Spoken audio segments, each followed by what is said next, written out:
Hello बच्चों and welcome to the wonderful world of economics. Yes बच्चों, हमने start की है जर्नी ऑफ कंजम्पशन फंक्शन। इस कंजम्पशन फंक्शन के फर्स्ट पार्ट में हमने डिस्कस किया कि ये जो साइकोलॉजिकल लॉ ऑफ कंजम्पशन है, जिसे हम कंजम्पशन फंक्शन कहते हैं, उसको अजम्पशन के साथ हमने कैसे डील किया। हमने देखा कंजम्पशन फंक्शन जो है, it is the functional relationship between the aggregate income and aggregate consumption of our country. उसको हमने प्रूव किया विद वन एग्जाम्पल जो हमें मॉडर्न इकोनॉमिस्ट J.M. कीन्स ने हमें बताया in the year 1936 in his book theory of income and employment. Now according to him, जब हमने ये कंजम्पशन फंक्शन सीखा तो according to him as aggregate income increase, हमारा कंजम्पशन भी बढ़ रहा है, aggregate consumption also increases but at diminishing rate. और हमने दूसरा भी एस्पेक्ट देखा कि as aggregate income increases, aggregate saving also increases but at increasing rate. तो ये हमने देखा विथ अजम्पशन के साथ। ये अजम्पशंस जो हैं वो neo classical economist Alfred Marshall की तरह नहीं है बच्चों। यहाँ पे जो अजम्पशंस हैं जो प्रैक्टिकली पॉसिबल है, जैसे हमने देखा कि साइकोलॉजिकल फैक्टर्स जो है, इंस्टीट्यूशनल फैक्टर्स जो हैं, उनमें ज़्यादा चेंज नहीं चाहिए, यानी आपका taste, preference, fashion, habit, price level, it remain unchanged. या हमने देखा कि बिजनेस कंडीशंस नॉर्मल होनी चाहिए। अगर बिजनेस कंडीशंस नॉर्मल है, यानी कोई ट्रेड साइकिल्स नहीं है, ना इन्फ्लेशन है, ना डिफ्लेशन है, ना कोई वॉर लाइक सिचुएशन है, तो ऐसी सिचुएशन नहीं होनी चाहिए। या हमने देखा था पेंडेमिक, जैसे हमने कोविड-19 का प्रॉब्लम फेस किया, तो ऐसे नॉर्मल सिचुएशंस आपकी, यानी एबनॉर्मल सिचुएशन आपकी इकोनॉमी में नहीं होनी चाहिए, ताकि हमारी इकोनॉमी की सब सिचुएशंस नॉर्मल हो। Then only this consumption function का रिस्पॉन्स काफ़ी पॉजिटिव आता है। यह हमने थर्ड देखा, laissez faire policy of the government, यानी गवर्नमेंट का कोई भी इंटरवेंशन नहीं होना चाहिए, free working of the economic condition होना चाहिए। फिर हमने सेकेंड पार्ट में डिस्कस किया बहुत सारे subjective factors and objective factors which affect on consumption function, यानी फैक्टर्स या डिटर्मिनेंट्स हैं जो आपके कंजम्पशन फंक्शन को अफेक्ट करते हैं, यानी कंजम्पशन हमारा कम होता है या ज़्यादा होता है, वो हमने सेकेंड पार्ट में डिस्कस किया। और आई होप सो ये सब क्लियर होगा आपके माइंड में, क्योंकि काफ़ी इजीली हमने उनको डिस्कस किया। नाउ आज हम थर्ड देखेंगे कि कंजम्पशन फंक्शन की प्रॉपर्टीज़ क्या हैं। कंजम्पशन फंक्शन की प्रॉपर्टीज़ क्या है in a very easy way, as you know that simplicity is our main motto. Now जब हम कंजम्पशन फंक्शन की प्रॉपर्टीज़ देखते हैं बच्चों, तो generally there are two properties of consumption function. एक है APC, यानी एवरेज प्रोपेंसिटी टू कंज्यूम, और दूसरा है मार्जिनल प्रोपेंसिटी टू कंज्यूम, यानी MPC। जब हम कहते हैं एवरेज प्रोपेंसिटी टू कंज्यूम, तो एवरेज प्रोपेंसिटी टू कंज्यूम हम कैसे कैलकुलेट करते हैं? जब हम कंजम्पशन का रेशो कंपेयर करते हैं with income of our country, यानी average propensity to consume it is a ratio. ये एक रेशो है of consumption to the income of our country, यानी according to modern economist J.M. Keynes, average propensity to consume it is a ratio of aggregate consumption to aggregate income of our country। यानी आपने अगर ये symbolically values लिखे, यानी C/Y, तो आपके लिए डेफिनेशन लिखना आसान है। कैसे कहा बच्चों हमने? फिर से एक बार देख लेते हैं। Average propensity to consume means a ratio of aggregate consumption to aggregate income of our country। Now जब हम average propensity to consume हम देखते हैं, तो हमने कंजम्पशन फंक्शन में देखा था जैसे जैसे इनकम बढ़ेगी वैसे वैसे हमारा कंजम्पशन लेवल भी बढ़ेगा, बट एट डिमिनिशिंग रेट। और आज हमें इस प्रॉपर्टी में यही प्रूव करके दिखाना है कि जैसे जैसे इनकम बढ़ता है वैसे वैसे हमारा कंजम्पशन भी बढ़ेगा, लेकिन हम लोग देखते हैं डिमिनिशिंग रेट, यानी रेशो जो है वो डिमिनिश होता जाता है। जैसे अभी से फॉर एग्जांपल एक सिंपल एग्जांपल लेती हूँ कि सपोज़ हमारी जो इनकम है, सपोज़ 120 रुपीज़ पर डे है। मैं आपके टेक्स्ट बुक का एक एग्जांपल ले रही हूँ। सपोज़ आपका इनकम जो है वो 120 रुपीज़ पर डे है। अब उसमें अगर आपका इनकम बढ़ता है सपोज़, और वो इनकम बढ़ता है suppose 60 rupees per day income बढ़ता है, तो ये 120 है। 60 रुपीज़ बढ़ाएंगे बच्चों तो कितना हो गया 180। फिर 60 रुपीज़ बढ़ाएंगे तो कितना हो गया बच्चों 240।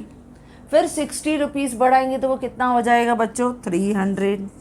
और अगर सपोज़ हम बढ़ाएंगे और 60 रुपीज़ तो कितना हो जाएगा बच्चों 360। चलो हमने एक सिंपल एग्जाम्पल ले लिया, यानी एक छोटा सा एग्जाम्पल ले रहे हैं और वो एग्जाम्पल हम कैलकुलेट करके दिखाएंगे। देखो अब सपोज़ आपकी ये इनकम को मैंने 60 रुपीज़ करके बढ़ाया। बहुत सिंपल एग्जाम्पल, यानी मैंने अपनी इनकम को, एक कंज्यूमर की इनकम को 60 रुपीज़ का जंप दिया। 120, 180, 240, 300 एंड 360। अब इनकम बढ़ेगा तो कंजम्पशन भी बढ़ेगा, बराबर बच्चों। अब शुरुआत है 120 रुपीज़ कमाया है तो सपोज़ ये 120 रुपीज़ ही खर्चा हो गया। 120 रुपीज़ का इनकम था, 120 रुपीज़ ही खर्चा हो गया। लेकिन उसके बाद जैसे जैसे इनकम बढ़ा तो उसने क्या किया, अब 60 रुपीज़ इनकम बढ़ रहा है तो अपना खर्चा भी बढ़ाएगा। तो सपोज़ 60 रुपीज़, 120 से 180 रुपीज़ उसका बढ़ा, 60 रुपीज़ बढ़ा, तो पता है कंज्यूमर क्या करेगा, इनकम बढ़ी तो समझो उसमें से 50 रुपीज़ का हम मार्जिन रखते हैं कि उसने 50 रुपया खर्चा अपना बढ़ा दिया। पहले 120 था, अब 50 रुपया उसमें ऐड कर रहे हैं तो कितना हो गया 170। उसने 170 खर्चा कर लिया। फिर उसका 60 रुपीज़ बढ़ा, फिर उसने 50 रुपया खर्चा बढ़ा दिया तो 170 में 50 रुपया ऐड करेंगे तो 220। फिर उसका इनकम 60 रुपीज़ बढ़ा, लेकिन इसने अपना खर्चा बढ़ाया फिर 50 रुपीज़, तो 220 में 50 रुपीज़ ऐड करेंगे तो 270। और फाइनली जब आगे और आपका इनकम बढ़ा 60 रुपीज़, फिर मैंने 50 रुपया ज़्यादा खर्चा किया, दैट इज़ 320। तो 320 ये हमारा इनकम और कंजम्पशन का देखो रिलेशन किया। मैंने बहुत सिंपल लॉजिक यूज़ किया, और वो लॉजिक कैसे था, हमने इनकम में 60 रुपीज़ को इंक्रीज़ किया, लेकिन मेरा कंजम्पशन 50 रुपीज़ बढ़ रहा है, बराबर। अच्छा, अब ये जो आपने देखा कि जैसे जैसे इनकम बढ़ी वैसे वैसे कंजम्पशन भी बढ़ा, लेकिन हमने ये भी कहा, जो हमने पूरा कंजम्पशन फंक्शन ऑब्जर्व किया, तो जेएम कीन्स का यही कंक्लूजन था कि कंजम्पशन फंक्शन हमें सिखाता है एज एग्रीगेट इनकम इंक्रीज, जैसे इनकम बढ़ता है हमारा कंजम्पशन भी बढ़ता है, बट एट डिमिनिशिंग रेट। कि सपोज़ मैंने अपने इनकम का पहले 100% खर्चा किया, अब देखो APC यानी एवरेज प्रोपेंसिटी टू कंज्यूम, जो फर्स्ट प्रॉपर्टी है, अब इसको कैलकुलेट करके देखते हैं बच्चों। तो ये है C/Y, जो अभी अभी हमने कहा C/Y। तो पहले आपका कंजम्पशन कितना था 120, और आपका इनकम भी कितना था 120, कितना आया 1 यानी आपने 100% आपने अपनी इनकम को खर्चा किया। ये आपने 120 अर्न किया, 120 ही आपने स्पेंड कर दिया on various consumer goods and services. Result कितना आया 1, यूनिट 1, यानी आपने 100% अपनी इनकम को कंज्यूम किया। लेकिन जैसे इनकम 60 रुपीज़ का जंप हुआ, आपने अपना कंजम्पशन भी 50 रुपीज़ बढ़ा दिया, तो आपका अभी कंजम्पशन है 170 डिवाइडेड बाय 180। जब हम इसको डिवाइड करेंगे तो यू विल गेट 0.92, यानी हमने अपने इनकम का 92% खर्चा किया। जब हम 170 को 180 से डिवाइड करेंगे, आप कैलकुलेटर पे कैलकुलेट करके देख लेना बच्चों, जब हम 170 को 180 से डिवाइड करेंगे तो लगभग आपके इनकम का 92% खर्चा हो जाएगा, यानी 0.92 जो हमें मिला वो हमारा खर्चा हो गया, यानी 1 रुपये में से 92% हमने खर्चा किया। अब 92% खर्चा किया तो देखो आपका कंजम्पशन का लेवल कम हुआ, रिड्यूस हुआ।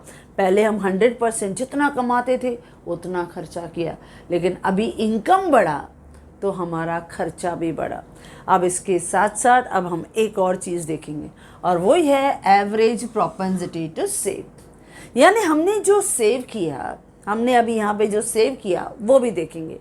अब जनरली जब हम बात करते हैं एवरेज प्रोपेंसिटी टू कंज्यूम, तो हम देखते हैं average propensity to consume plus average propensity to save, ये मिला के बनता है 1 यूनिट। क्योंकि हम जितना कमाते हैं, समझो मैंने 1 रुपये कमाया, उस 1 रुपये में से 1 रुपये मैंने पूरा का पूरा खर्चा कर लिया।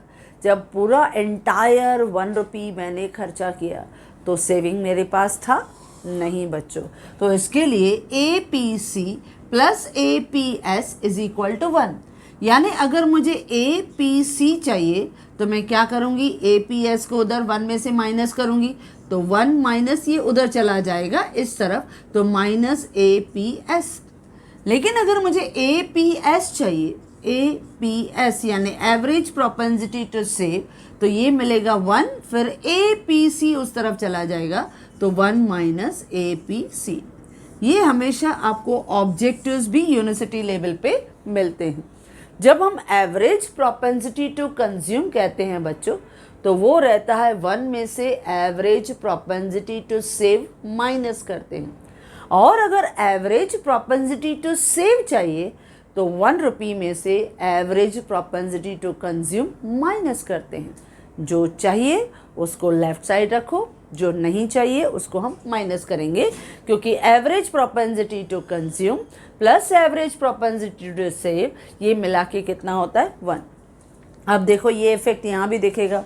हमने 120 रुपीज़ कमाया, 120 रुपीज़ ही कंज्यूम किया, पूरा का पूरा 100% कंज्यूम किया, तो आपका कुछ सेविंग बचा नहीं, डैश यानी 0। लेकिन यहाँ पे हमने देखा कि आपने जैसे ही आपकी इनकम बढ़ी, आपने अपनी कंजम्पशन भी बढ़ा दी। 50 रुपया आपने 60 रुपये में से कंज्यूम किया, यानी 10 रुपया बचाया, 10 रुपीज़ बचाया। नाउ 0.92 यानी 92% आपका कंजम्पशन है, यानी 0.08। यानी अगर मैं 100 में से माइनस करती हूँ, माइनस करूँगी 0.92 माइनस करूँगी, तो वो माइनस करने के बाद 92 में से माइनस करेंगे तो हमको क्या मिलेगा 8%। यानी आपका 8% क्या हो गया बच्चों, सेविंग। यहाँ पे 8% आपका सेविंग स्टार्ट हो गया। चलो अब ऐसा पैटर्न आगे देखते हैं। या यू कैन राइट 0.08 या आप लिख सकते हो 8%, लेकिन मैं आपको दोनों में दिखा रही हूँ, आपको जो आसान लगे उसमें आप लिखो। चलो आगे बढ़ते हैं। जैसे इनकम और बढ़ा 240, आपने खर्चा किया 220, यानी 220 डिवाइडेड बाय 240। जब ये हम डिवाइड करेंगे तो आपका जो रिजल्ट आएगा वो 0.91, यानी हमारा 91% जो है वो कंज्यूम हुआ। 91% कंज्यूम हुआ, यानी 0.09 जो है वो आपका सेव हुआ, या हम कह सकते हैं 9% हमारा सेव हुआ। 0.09 जो है वो हमारा सेविंग हुआ। देखो सेविंग बढ़ रहा है, आपका सेविंग भी बढ़ रहा है, आपका कंजम्पशन भी बढ़ रहा है, लेकिन रिलेशन देख रहे हो, रेशो देख रहे हो।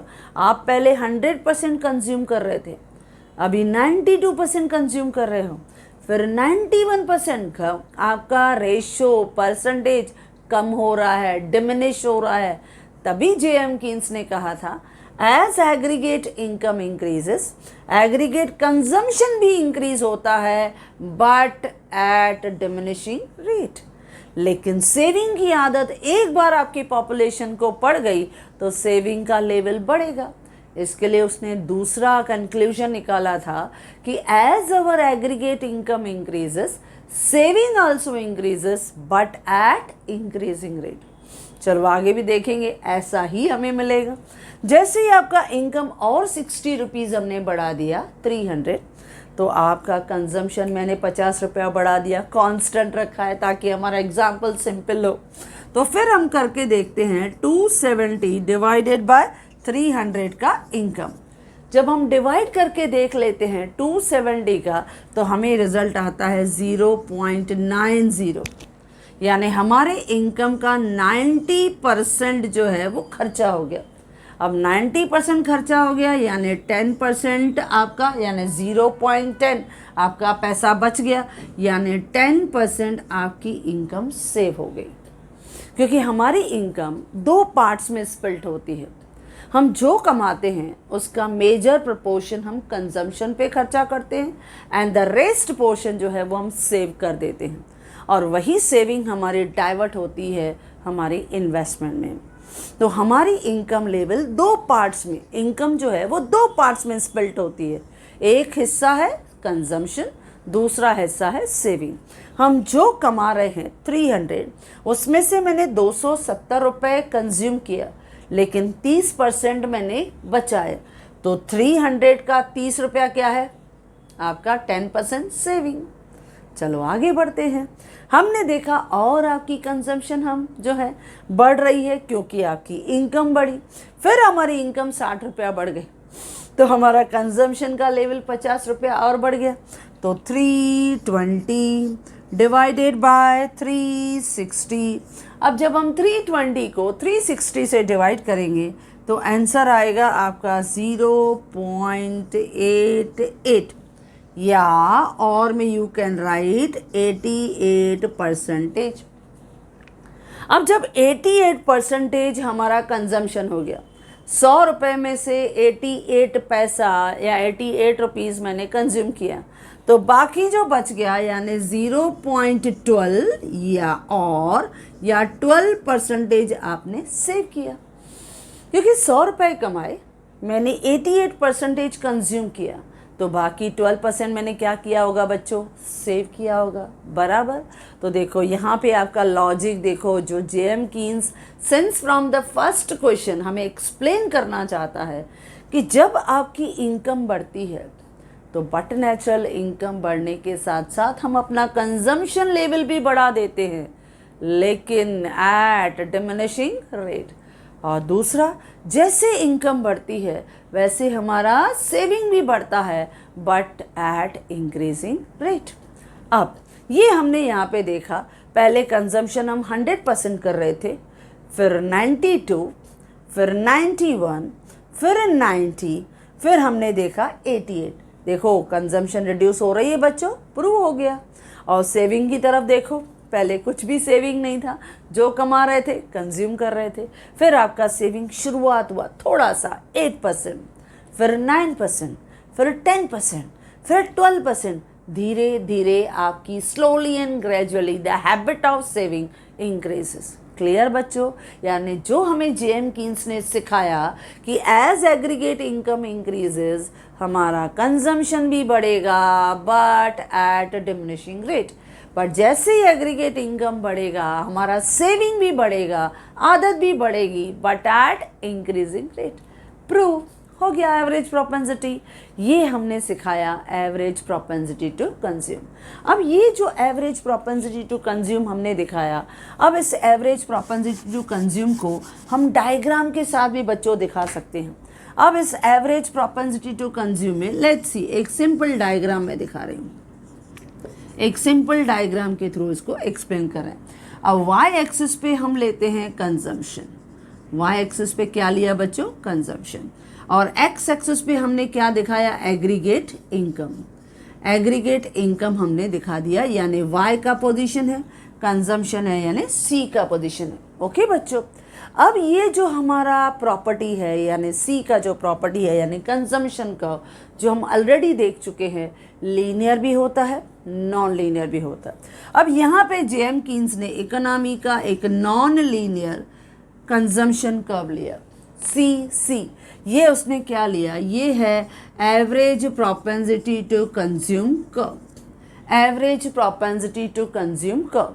अब इस average propensity to consume curve पे हमने सपोज कोई भी एक पॉइंट ले लिया, नाम दे दिया ए। अब जब इस लाइन से मैं हॉरिजॉन्टल लाइन लेती हूँ तो ये दिखा रहा है मेरा कंजम्पशन का लेवल, ओके। और अगर मैं यहाँ से परपेंडिकुलर लाइन ले रही हूँ तो ये दिखा रहा है मेरा y, ये मुझे क्या दिखा रहा है y। यानी APC लेवल पे अगर मैं A पॉइंट पे इंडिकेट करूं बच्चों, तो इस A पॉइंट में मेरा कंजम्पशन का रेशो यानी एवरेज प्रोपेंसिटी टू कंज्यूम कैसे है बच्चों, average propensity to consume is equal to, पहले आपको क्या दिखाना है बच्चों, कंजम्पशन, पहले क्या दिखाना है, कंजम्पशन, C/Y। बताओ कंजम्पशन कितनी है, OC, तो हमारा कंजम्पशन है OC। और हमारे इनकम कितनी है बच्चों, OY, तो हमारा इनकम है OY। तो कंजम्पशन अपॉन इनकम यानी OC is our consumption, OY is our income. तो रेशो कैसे हो गया, at point A average propensity to consume, it shows OC upon OY, ये है रेशो। अच्छा, APC कर्व जो है बाद में जैसे जैसे ये राइट साइड जाएगा it will become a flatter on the right side, लेकिन ये APC कर्व आपको क्या दिखाता है, as our income increases consumption also increases but at diminishing rate. लेकिन विथ इंक्रीजिंग इनकम जो हमारा एवरेज प्रोपेंसिटी टू कंज्यूम है वो क्या हो रहा था बच्चों, डिक्लाइनिंग हो रहा है, कम हो रहा है। तो जैसे जैसे इनकम बढ़ा हमारा average propensity to consume start declining, वो कम होता जाता है। देखो पहले 100% था, फिर 92% था, फिर 91, slowly become 90 and again it fall to 88%। तो जैसे जैसे इनकम बढ़ा एवरेज प्रोपेंसिटी टू कंज्यूम क्या हुआ बच्चों, डिक्लाइन होने लगा। ये है average propensity to consume, that is the first property जो हमने इस तरह से दिखाया, APC plus APS is equal to 1। अगर मुझे APC चाहिए तो मैं 1 में से माइनस करूंगी APS यानी एवरेज प्रोपेंसिटी टू सेव, और अगर मुझे APS चाहिए यानी सेविंग का रेशो चाहिए तो I will deduct average propensity to consume from 1। तो इस तरह से हमने कंपैरिजन कहाँ दिखाया बच्चों, average propensity to consume, that is the first property of consumption function. Clear बच्चों। अब बढ़ रहे हैं second property, that is marginal propensity to consume. अब ये मार्जिनल प्रोपेंसिटी टू कंज्यूम, अब इसको भी इसी तरह से हम दिखाएंगे। अब जब हम मार्जिनल प्रोपेंसिटी टू कंज्यूम कहते हैं तो पहले तो हम लिखेंगे उसका सिंबॉलिक वैल्यू, कि ये सिंबॉलिकली कैसे है, ताकि हम उसका डेफिनेशन भी कर सकें और फिर बस हम उसको कंपेयर करके और उसको हम कैलकुलेट भी करेंगे। तो जब हम मार्जिनल प्रोपेंसिटी टू कंज्यूम कहते हैं MPC, वो दिखाता है change in consumption due to change in income, delta change in consumption due to change in income. तो J.M. कीन्स ने आपको मीनिंग और डेफिनेशन के फॉर्म में दिया है, marginal propensity to consume means a ratio of change in consumption, आपकी consumption में कितना बदलाव आया due to change in income. अब यहाँ पर भी जब हम बात करते हैं MPC, तो MPC जब हम बोलते हैं MPC प्लस MPS, वो भी मिलके कितना होता है बच्चों, 1।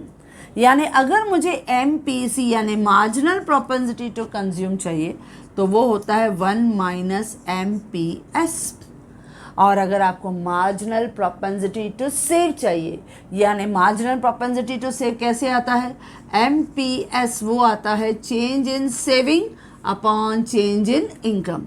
यानी जब हमें अगर मार्जिनल प्रोपेंसिटी टू सेव चाहिए तो हम डायरेक्टली निकाल सकते हैं MPS is equal to 1 minus MPC। देखो ये भी रेशियो सेम जैसे हमने एवरेज का देखा, बहुत आसान है।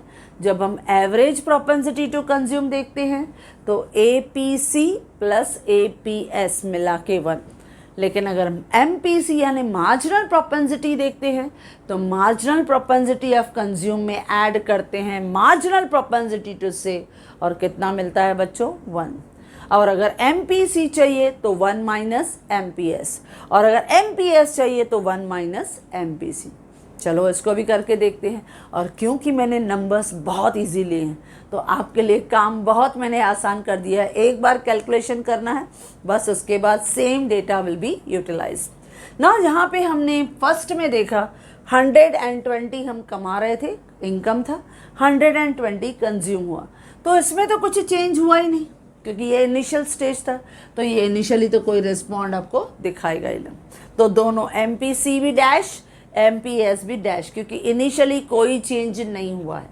हाँ, जब हम सेकेंड लेवल पे गए, हमारी इनकम 120 से 60 रुपीज़ बढ़ के 180 हुई, तो कंजम्पशन में कितना बदलाव आया बच्चों? 60 रुपीज़। आपका कंजम्पशन यानी MPC की जब हम बात कर रहे हैं, यानी चेंज इन कंजम्पशन कितना आया? 60 रुपीज़। और उसके बाद हमने क्या देखा? ये आपके कंजम्पशन में आपका बदलाव कितना है? That is 50 rupees. लेकिन इनकम में कितना बदलाव आया? 60 रुपीज़। तो हमारा फॉर्मूला है MPC is equal to change in consumption upon change in income. लेकिन कंजम्पशन में 60 नहीं, हमारा इनकम में 60 रुपीज़ का बदलाव आया। इनकम को 60 रुपीज़ बढ़ा दिया, लेकिन हमारा कंजम्पशन में मैंने कांस्टेंट रखा है 50। ये मैंने बहुत इजी कर दिया आपके लिए, क्योंकि हमें सिर्फ एग्ज़ाम में एक टेबल, एक एग्जाम्पल जो दिखाना है और उसी से हमको प्रूव करके उन्हें बताना है ये दोनों प्रॉपर्टीज़। तो एवरेज विल बिकम इजी क्योंकि डेटा हमने इजी लिया। अब सिमिलरली हमारा मार्जिनल प्रोपेंसिटी टू कंज्यूम, वो भी बहुत इजी हो जाएगा। अब हमने क्या दिखाया? Change in consumption. कंजम्पशन में कितना बदलाव आया? हमने पहले 100% कंज्यूम किया, बाद में जब मुझे लगा कि 60 रुपीज़ डेली मेरी इनकम बढ़ रही है, मैंने उसमें से 50 रुपया डेली ज़्यादा कंज्यूम किया। मतलब मेरा कंजम्पशन में कितना चेंज है बच्चों? 50 रुपया। लेकिन मेरा इनकम में कितना चेंज है बच्चों? 60। तो मेरा MPC कितना आया? 50/60।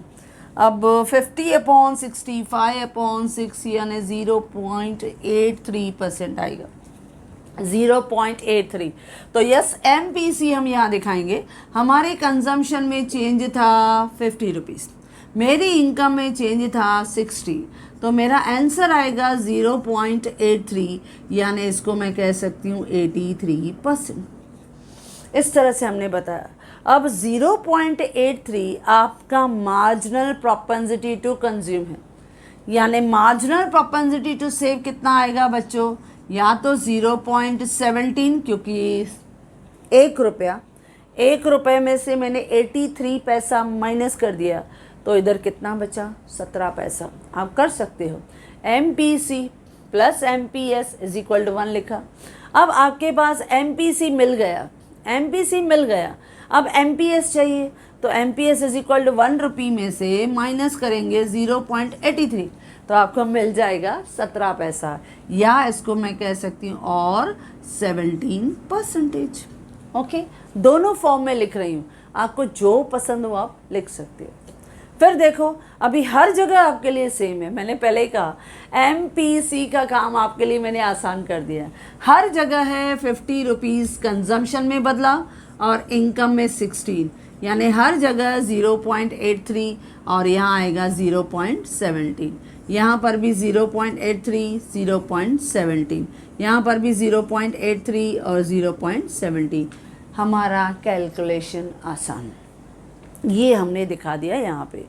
अब जब हम मार्जिनल प्रोपेंसिटी टू कंज्यूम में भी हमने देखा, मार्जिनल प्रोपेंसिटी यानी चेंज इन कंजम्पशन में बदलाव आया, क्योंकि जैसे जैसे इनकम बढ़ रहा था हम कंजम्पशन भी ज़्यादा कर रहे थे।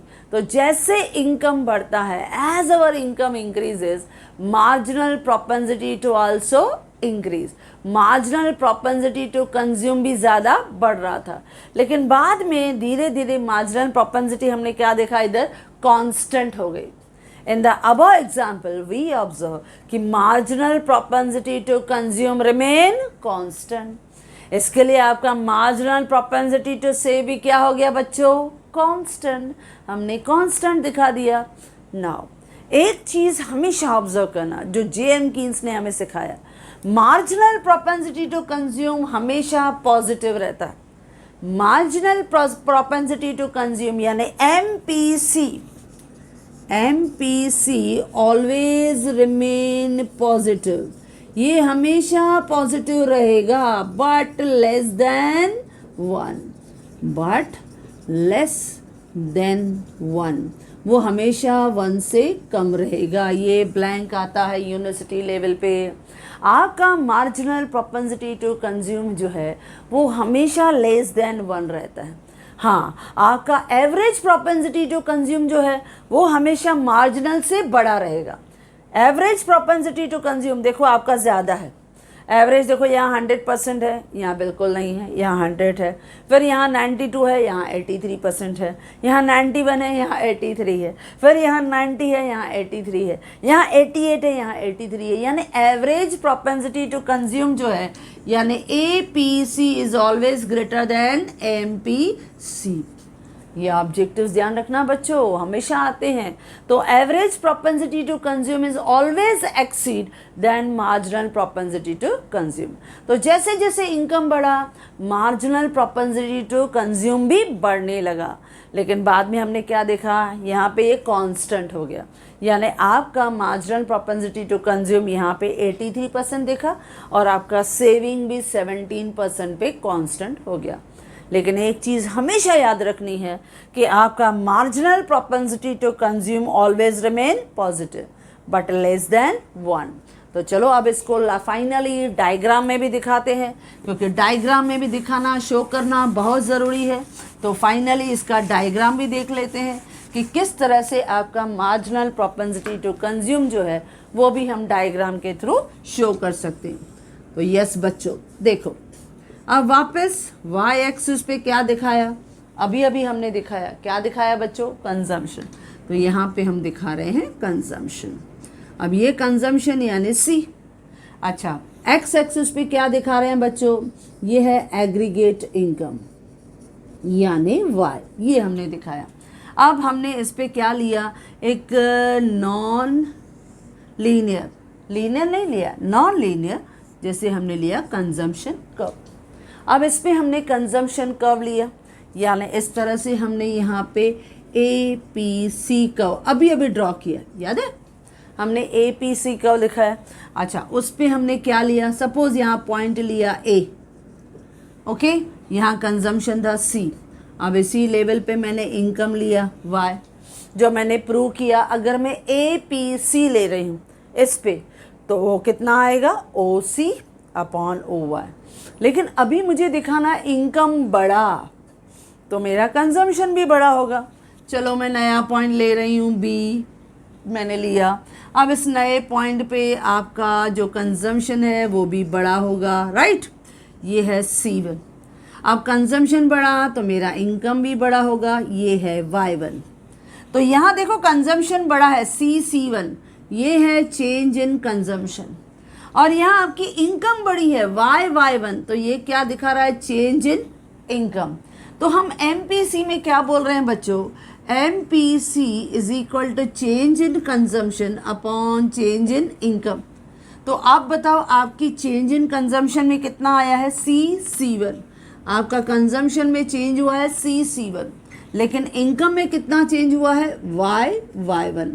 ये है मार्जिनल प्रोपेंसिटी टू कंज्यूम, जो हमने डायग्राम में भी दिखा दिया, हमने डायग्राम में भी शो कर दिया कि मार्जिनल प्रोपेंसिटी टू कंज्यूम यानी change in consumption due to change in income.